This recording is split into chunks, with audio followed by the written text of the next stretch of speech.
Hello again. Apparently, I missed 2 videos from Kane relating to People Still Live Here. And yes, I know it's People Still Live Here now, okay? I'm sick. Leave me alone. I'm not completely okay. So I'm gonna make a lot of mistakes, but it's alright. So I figured they're very short. Saywell is about 1:36 and Graveyarrd is about 35 seconds. So I figured I'd just watch them really quick, give you my thoughts on them and how I think they connect to the rest of the series as a whole. So this is gonna be a pretty short video, but I think it's important anyway just to make these connections for the rest of the analysis. So without any further ado, let's check it out, shall we? All right, I've got my trusty headset, I've got the video queued up. Let's check it out. This is 1:35 and the video is called Saywell. So let's get into it.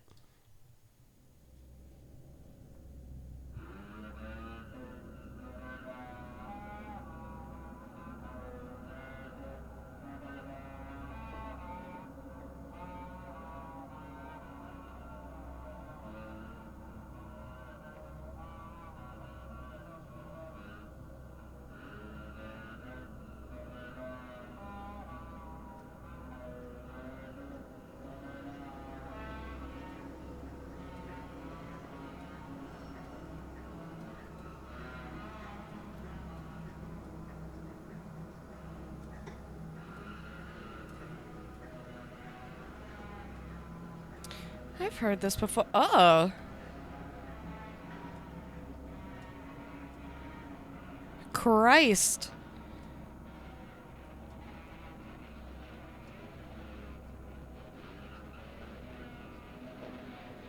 Is he a robot? That is an actual person.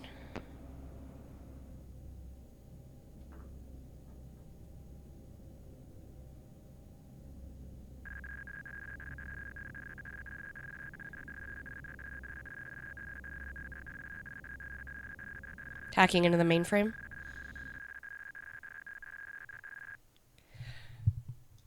What? What did I just watch? What is that? What the hell was that? Who? Oh, wait. Buffoon Head Yodeler review. This is the thing from the video, isn't it? Don't ever buy no weed from the gas station, bro. Saywell did not get the memo on that, unfortunately. But, okay. So, it seems like from the immediate, switch here. Yeah, that's Brugly. Hey, Brugly. The Buffoon Head Yodeler review. This is literally the exact thing that we saw. Like, the hat is the exact same. The weird fucking wrinkly face. And we've got, like, the Western handkerchief here.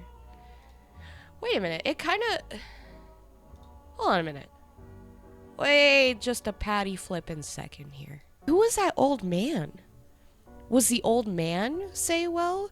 Is this mannequin head, like... What is that? Is that, like, the consciousness bank? Is that what transfers people's consciousness? I don't know. But before we check out that video, let's go ahead and check out Graveyarrd really quick. This one's about 35 seconds, so very short and sweet, so let's see here.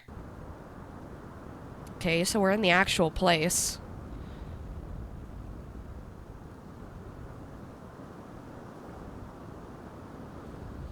We've got some train crossing signs in the ground. It did say Graveyarrd. Are these...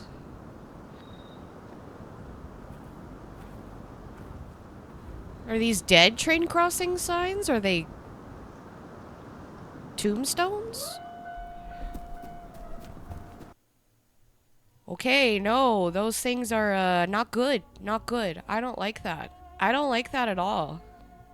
Is that... Kane Parsons, People Still Used to Live Here full album. Yo, that's so cool. Hey, here's the water tower. Here's another tower. Here's a house. Here's a person. Some weird ass person. All right. So, Saywell. Weird video. Looks like we had that, like, animatronic head here that was just kind of blinking at our old man lying on the table. There was this song in the background, and it was really slowed down. but it went do do do do do do do do do do, something like that, right? And if you listen very closely to the background music of People Still Live Here, you can hear that exact same, sequence of notes being played. So pay close attention to the background noise and you'll hear the exact same tune that we heard in Saywell. So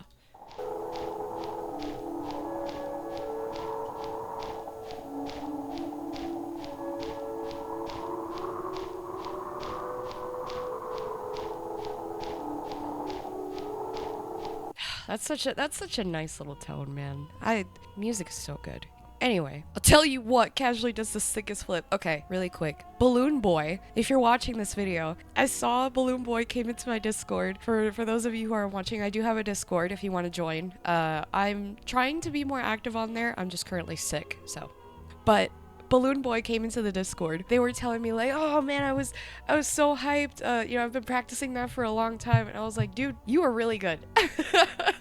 I think Balloon Boy is one of my favorite interactions that I've seen in this game. But I think definitely the top one is that employee getting absolutely kidnapped by the train crossing sign. That is probably one of the funniest things I've ever seen. Here's another thing I noticed. This song, right? The one that's playing in the background. If you go back to the barn where Kane horribly plays Minesweeper, it's the same song.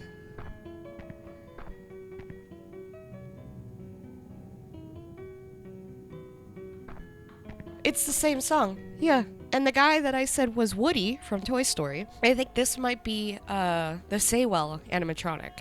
Or whatever the fuck. Because it's got that same cowboy hat. I couldn't really see his neck, so I can't really tell if he has like a western handkerchief on or something. But the same song that was playing in Saywell as the animatronic was looking down at our old man. And then we have the tune playing here in the barn, which is the exact same. And then we have it playing in a more peaceful setting at night.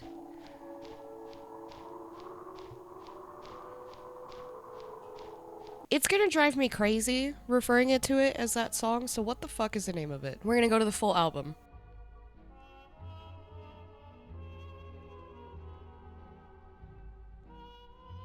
Excuse me? Kane was born in 2005? Oh my god, bro. I was born in 97. Oh, hell no, man. What the fuck? Okay, so very interesting. I don't know what to make of the music so far. That one tune that I was trying to find, couldn't find it in the actual album video. It's probably still there. I just probably have to like actually listen to the full thing instead of skimming through it. But from what I checked, I haven't seen it there so far. So I don't know, maybe Kane will come out with like a second part of the album or something. Maybe that song isn't just meant to be, released yet because the title of it is like a blatant giveaway or a spoiler or something. Interesting videos. I feel like this really deepened the connection a little bit more. For example, if we go to Graveyard, it's a lot more rendered. It's a lot more 3D, right? It actually looks like realistic. It looks like, instead of being loaded on a Nintendo 64, it was loaded on a PC running Unity. We're in this like really well-developed area. There's windmills everywhere, but we don't see any buildings. And we do see 4 graveyard signs, but they're all buried. We've only seen a couple of people so far. And I didn't mention this in the last video, but there is a very clear difference between the people, what I'm going to refer to as like the animatronic or whatever, who was in the barn strumming his guitar. He was the only like 3D looking character there. Everyone else that we saw was 2D, including the shepherd and the train crossing signs. So we have the actual people, of which there were like maybe 3 2D people. We have Anne, we have the employee, Balloon Boy, and then who was the 4th person, who I think is the one who, lost his shoes and jumped in the well or whatever. And we have 4 train crossing signs. We only saw 1 train crossing sign grab the employee. Given the fact that the name of the video is titled Graveyard, maybe those signs are meant to grab the people, the rogue people, I guess. I feel like they end up under the sign is what I'm trying to get at. I think those signs are basically like headstones. As we saw from our main character, if you get too close to them, even though they're like half buried in the ground, they'll still turn on, they'll still react to your presence. So I think my last hypothesis about these signs being like security dogs or something was probably on the right track, though for what, I don't know. I still don't know what this entire thing is. It really does seem like it's meant to preserve the consciousness of people. Maybe these are supposed to be important people. And then, of course, we have the shepherd, which is the most mysterious figure that we've seen so far. He's ginormous, but he's also two-dimensional. You know, he's not 3D like the guy in the barn that was playing the music. The guy in the barn that was playing the music, I don't know if that is, I guess, a representation of the animatronic that we saw in Saywell. It could be. It could very well be. Which would make sense why he knows the song so well, because you could hear it in the background of the Saywell music video. Jesus Christ. Asthma sucks, man. Okay, hi. I'm editing right now.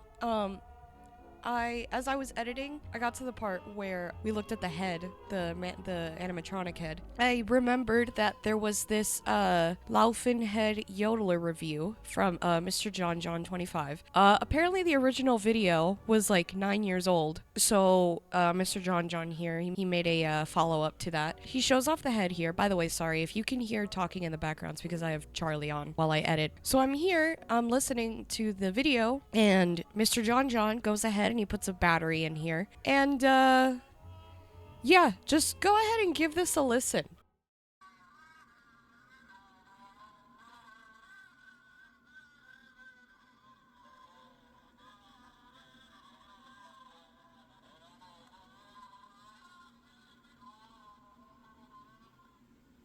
Pretty creepy, huh? So it's literally the same song. Apparently Mr. John says that there is a speed dial inside of the head that basically controls the speed at which the head yodels. And the reason why it sounds exactly like it did in the Saywell video, I think he might have ripped the audio from Mr. John's original video. Yeah, and apparently there's also this video by Pointless Nostalgia, Gustav Peter, the man behind the Laufen head, and Meki. So it looks like I have quite a bit more research to do. What I'm thinking is I might do a video on the song itself and the connections to pretty much everything else in the series. Okay, I'm gonna go back to editing. Enjoy the video. One more thing I noticed. This entire world, as we're seeing it in People Still Live Here, is all 2D, is all Nintendo 64-like, you know? So why is it that when we go to Graveyarrd, which I assume takes place further in the future of the narrative, why is everything in 3D? If this is a consciousness bank, does that mean that it gets updated as time progresses in order to keep those people from, like, you know, their consciousness from being lost in the aether forever, for example? What if it's like that? And eventually the program, whatever company or like corporation is keeping these people housed, they probably went defunct or something. And now it's like a literal graveyard. It's like a literal graveyard. Everybody who's in there is probably, you know, we don't know. We don't know yet. There's still a lot of mysteries to be had. There's still a lot of questions. And I mean, I, for one, am really looking forward to continuing to watch more videos of this. I know last time I said I'd wait for more content to come out for this series before I did another video. The reason why I'm doing another video so soon is because I had apparently forgotten those two. And thank you guys for reminding me that I did forget those two, because I would not have made these connections that I made this video without that. So once again, thank you guys so much for reminding me about that. Thank you guys so much for watching the video. Thank you guys so much for watching the analysis, and thank you guys so much for interacting with all the content that I post out.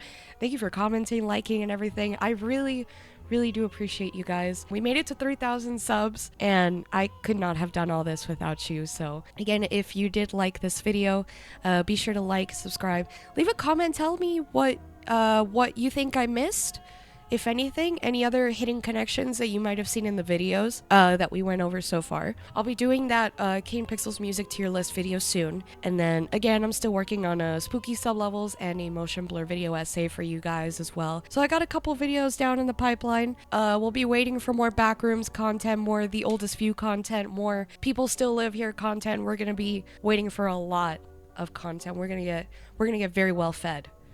Very well fed. We're gonna eat and leave no crumbs. And of course, before I leave, I wanted to ask you guys, there are a lot of analog horror series on YouTube. And I know that analog horror had its moment and has kind of come and gone, but I still thought that it'd be fun if I were to talk about them, kind of like in the same depth that I did with Kane's series, because I feel like the different series, you know, Mandela Catalog, Monument Mythos, Happy Meat Farms, made by Alex Bale, you know, all of those deserve their own flowers. All of them deserve their own videos talking about them and everything. And there's just a lot of stuff and content that I wanted to talk about. So let me know what you guys are interested in seeing first, if anything. I hope you guys take care, and I will see you very soon in the next video.